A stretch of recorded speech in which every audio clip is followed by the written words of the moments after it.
came to Battle Creek about 10 years ago. I'm single, no kids, never been married. My life centered around work. I heard we're supposed to serve and we're supposed to do this and we're supposed to do this. And I'm a rule follower at heart. And I was like, okay, I have to serve somewhere. I started serving in the preschool in the Castle Theater for a lot of years. I was not connected outside of my brother a little bit with the people in the theater, but if I really needed something, I did not necessarily have anyone, that I could call on friend-wise, and I was okay with that. I didn't think I really needed people.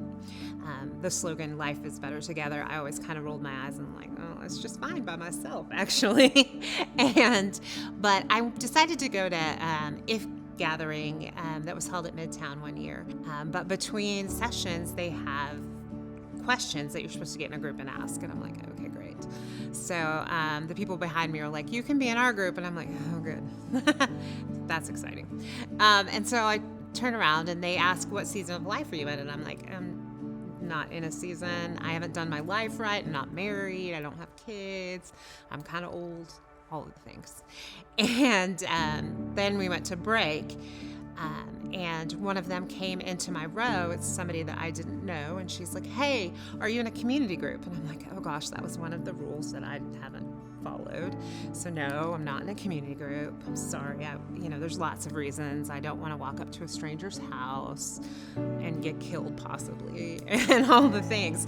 And she said, no, I'm not judging you. I'm just thinking of starting a community group. 4 months later, she texts me.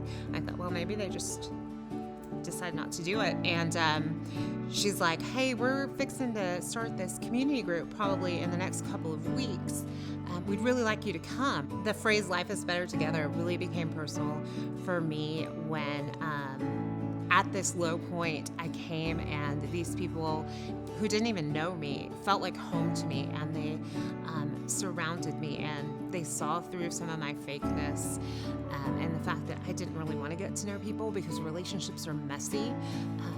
Trust isn't easy for me, but they saw me through that, and they loved me through all the nonsense. And I'm a hard person sometimes because I don't like emotions. I don't like any of that. The Stakeholder Summit, I think, is really the first time God is like, you have to trust me with money. Like, you trust me with other things. You've got to trust me with money. It's going to feel good that you did what God asked of you.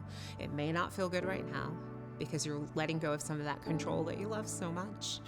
But, you did what God asked from you. I think what excites me the most about All In is just waiting to see what God can do.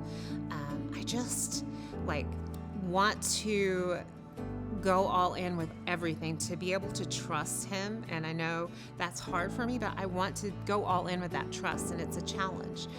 I want to let go of my white knuckle grip on my life. It's not just me, it's the whole church going all in. And what can we do together? And how can we challenge each other in our walk with God and our trust in God and our not just financial giving, but our relationships with God. And it's like iron sharpening iron. And I think together we're going to do amazing things.